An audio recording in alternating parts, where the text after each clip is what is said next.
Good morning, everyone. We have a whole lot to celebrate as we go through our annual Way Home report. And often we get immersed in the local politics and the local issues that we're dealing with on a day-to-day basis. And it's important simultaneously to pick our heads up. And once you do, you recognize that Minneapolis is recognized as leading the nation in the area of affordable housing. When I head out to the U.S. Conference of Mayors, we get recognized by numerous presidential-level secretaries for the work that we're doing. We are called out by the Secretary of HUD for leading the nation in zoning reform and the ability to produce additional affordable homes. The Secretary of the Treasury, in Janet Yellen, recently came out and noted that Minneapolis was hitting numbers that we aren't seeing virtually anywhere else in the country. And when we talk about the ability to keep rents down, Minneapolis has done that virtually better than anywhere else.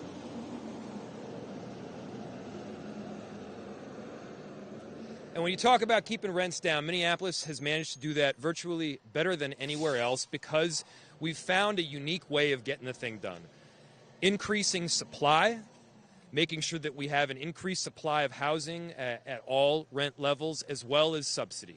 And I want to just give you the numbers because you don't need to take my word for it. Look at the numbers. Minneapolis is getting numbers that are nearly unrivaled. Since 2018, we have invested $365 million in affordable housing. And that investment has led to the production of new homes. 4,679 affordable units. That's 780 units per year. By producing those additional units, we've more than doubled the affordable housing production in our city during that time in office.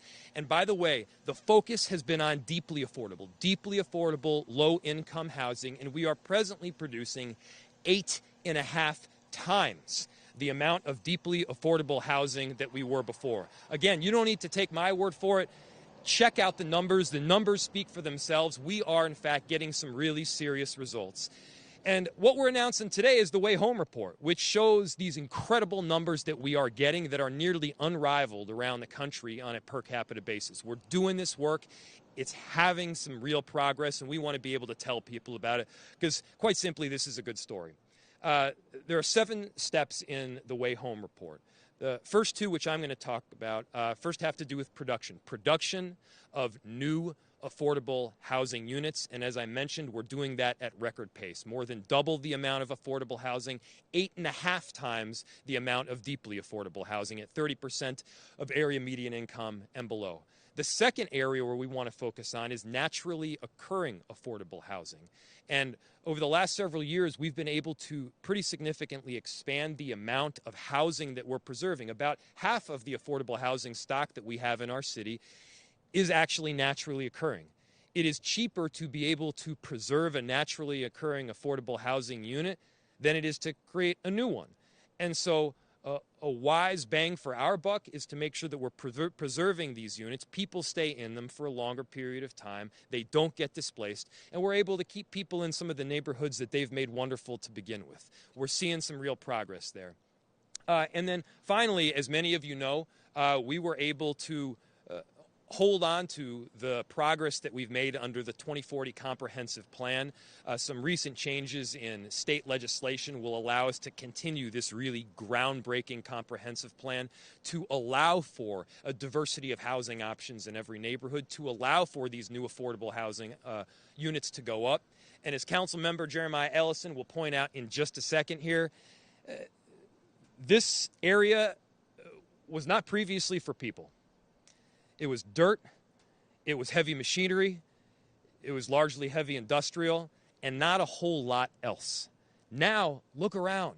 We're at the Harrison Townhomes. We've got these beautiful, new, affordable homes that are going up for people that need them. It's a neighborhood. We've got developments here that were previously unoccupied space largely, now have people that live here and make this neighborhood incredible. So we're seeing some really amazing progress. I know Councilmember Jeremiah Ellison and so many others behind me are incredible staff that have done the work. Chris Coleman, who's with Habitat for Humanity, has managed to help set this up. It's a team. It's a team effort, and what the results show is that we're getting it done. I have the honor of introducing the council member of Ward 5 and a big champion of the cause, Councilmember Jeremiah Ellison. Thank you to the mayor to talk about the Way Home report is about strategies, right? You can have all the intent, all the desire to build affordable housing, but without a real strategy, you're not going to have a lot of success. And we've been able to have a lot of success by leaning into this. My name's Jeremiah Ellison, again, Ward 5 City Council member, and welcome to Harrison neighborhood. And while the land that we're standing on was not habitable by people, right? Behind us is the Harrison neighborhood where just a couple of years ago, we were told was being gentrified to the point that nobody was going to be, folks who lived here now weren't going to be able to afford it. And so by doubling and tripling down on our affordable housing production here, the buildings that you see around you, we're making it possible for the people who have made Harrison a home and the North Side home to stay on the North Side, to stay in Harrison neighborhood. That's critically important when we're talking about why we build affordable housing. It's about people. It's about stabilizing people, their dignity, their health, and their housing. Just to really quickly just talk about a few of the projects that are around you, we've got the Ernestine just about a block away here. We have Art Space that's right behind you. We have the Olson Court, which is just about 2 blocks away. Down the street, we have Shelby Commons. Those are all affordable rental, and they add up to hundreds of units. But right behind us, you know, you might be saying, okay, also the Harrison Townhomes, just 17 units, but they're for home ownership, perpetually affordable home ownership. People will have them as an asset. They will have them to stabilize themselves and their families. And we are making sure that we're not only advancing production, which is one of the strategies that the mayor discussed, but we are also doubling and tripling down on our ability to create more affordable home ownership, especially for BIPOC residents, Black residents who live all throughout our city. But of course, I'm biased towards the North Side. And so here to talk more about the strategies from the Way Home report, how we've done as a city, I want to welcome Elfric Port.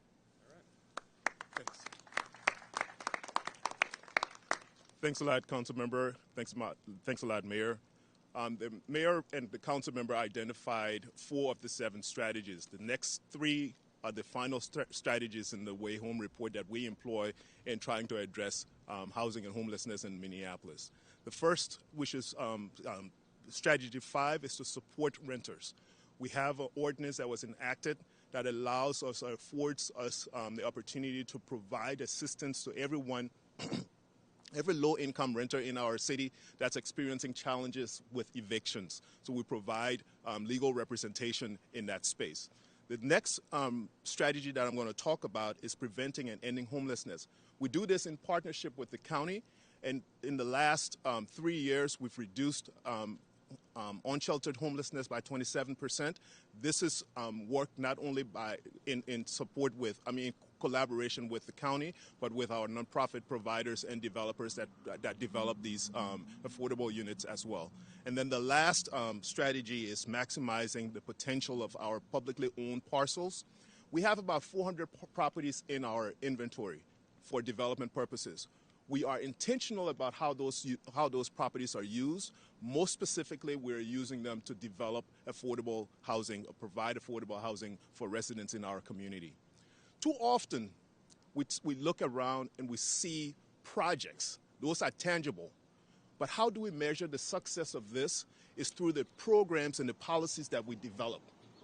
And I want to say, without the involvement of other people, our partners, our committed staff, our community, we wouldn't be where we are today. So at this time, I'm going to ask you to join me in welcoming Andrea Reese from the City of Licks Community Land Trust. All right. Miigwech, thank you all. Bonjour, hello, giwere nudini kwe indijna kaz. Awasesi Indudem Gazaga Squadramacag and Dunjaba. I am the executive director at the City of Lakes Community Land Trust, and I am humbled and grateful to be here with you all today. I am a first-generation homeowner, and without the knowledge and assistance and collaboration that we see here today from many of the different homeownership programs and products, I wouldn't be where I am today. So I want to not only acknowledge the collaboration that these programs and products have on development, but also on who we're serving, right? So we have that firsthand experience of who we're serving, and I want to acknowledge the time and the effort that it takes for who we're doing this work for to actually get to affordable homeownership. And to overcome those barriers and successfully sign on a dotted line, receive the keys to their first home that they worked so hard for, and actually open that door to start building generational wealth, which starts at that successful home closing, not at the end of the rainbow when there's a pot of gold that is perceived as, right? So I would like to talk a little bit about Harrison Townhomes. It is a 17-unit development in partnership between the City of Lakes Community Land Trust as well as Twin Cities Habitat for Humanity and the City of Minneapolis. And like Alfred had said, there are many hats that go into these developments, hearts, hands. We as organizational leaders are not just ourselves, but also the teams behind us. And so they also deserve all of that credit in the work that we do for the people that we're serving. So without further ado, I would like to introduce Chris Coleman, the President and CEO of Twin Cities Habitat for Humanity. Thank you so much. Well, thank you so much. First of all, we're honored to host this event here today at Harrison Townhomes, because this project has been a long time in coming. Really over 5 years of work building partnership, building the collaboration, finding the resources to be able to achieve this. But as a result of that hard work, right now we have 6 families that call Harrison Townhomes their home. A home that they own, a home that they can build equity in, a home that they can raise their family in, and know the stability of home ownership. There are a lot of folks at Habitat that I would like to thank, but I'm only going to point one out in particular, and that's Mackenzie, our great site supervisor, who was responsible for putting this all together. You know, when you come out here and you see all that has happened here, as Councilmember Ellison outlined, you kind of forget where we started. You forget that this didn't look like this 5 years ago. This was an industrial area. This was not, as somebody just said, this was not a place where people lived. Now it is a place that people call home. It is truly a community, and we're proud to be a part of it. But it doesn't happen without partnerships, and it doesn't happen without hard work. The City of Lakes Community Land Trust, a critical partner in this, state funding, county funding. But the City of Minneapolis' vision to achieve more affordable homes, whether that's ownership or rental, for families across the city of Minneapolis is critical. It's one thing to put a plan together. It's another thing to work that plan. But to actually achieve that plan is truly remarkable, and I congratulate the city of Minneapolis for working so hard to get there. We are part of the strategy number 4, which is to increase opportunities for home ownership, because we know that through home ownership, families do build that multi-generational wealth that can be passed on to children and grandchildren so that they can buy homes, so that they can go to school, so that they can start businesses. All of those things are critical, and it begins with home ownership. We also are deeply committed to equity in home ownership in the Twin Cities. And we have specifically created an Advancing Black Home Ownership program with a special purpose credit program to allow additional resources for foundational Black households to be able to buy their first home so that, again, they can know the stability and the benefits of home ownership. So just yesterday, I received a letter from one of our new homeowners who wishes to remain anonymous. But I really wanted to share this with you because I think it just hits home. It really explains why we do what we do and why the work that the city of Minneapolis has engaged in is so critically important. He said, I want to thank Twin Cities Habitat for Humanity for the opportunity to become a new homeowner. I never thought I would be able to buy a home due to my student loan debt. Habitat's Advancing Black Home Ownership taught me a great deal about home ownership and taking care of my property. I find a sense of pride and dedication to owning a brand new townhome. I'm the first person in my family to own a new home. I will forever be grateful to Habitat for the encouragement and resources to make this dream come true. And I want to thank the city of Minneapolis for being a partner in that journey.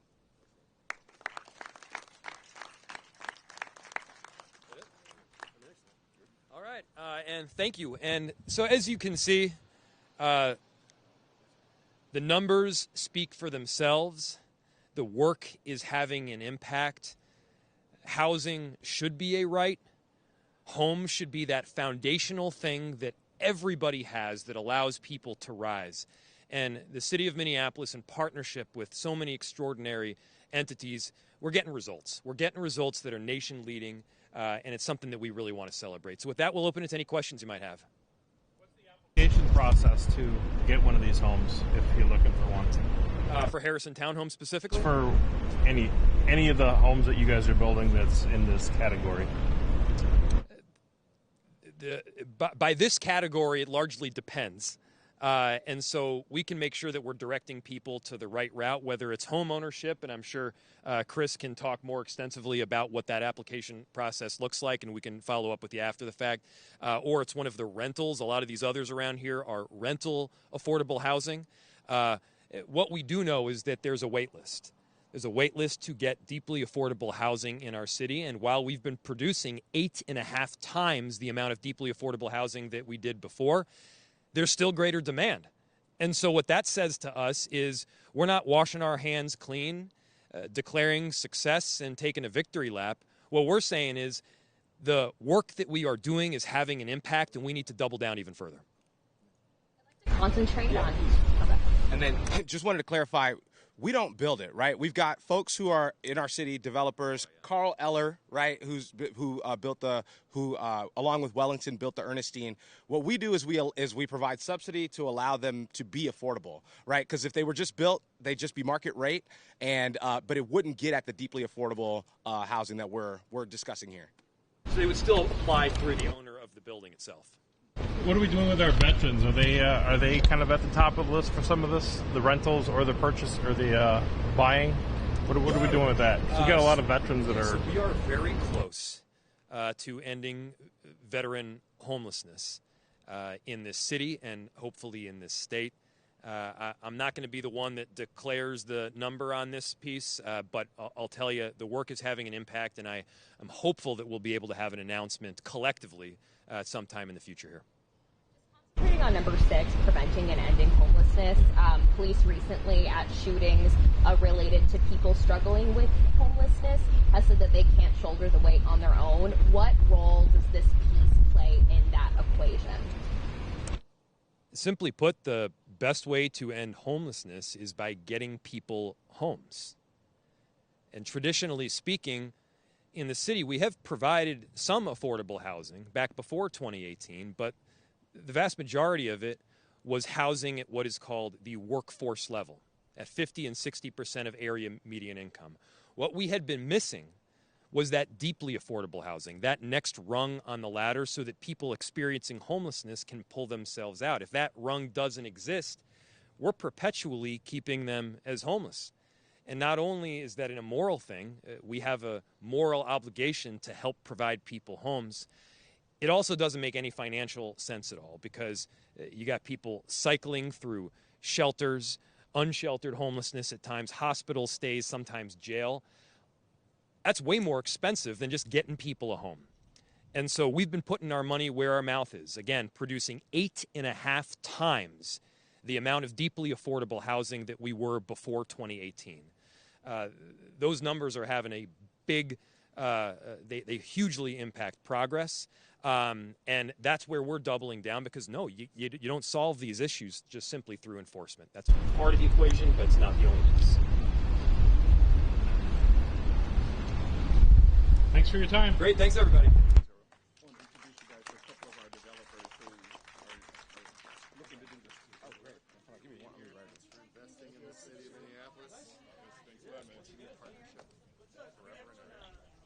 Yes.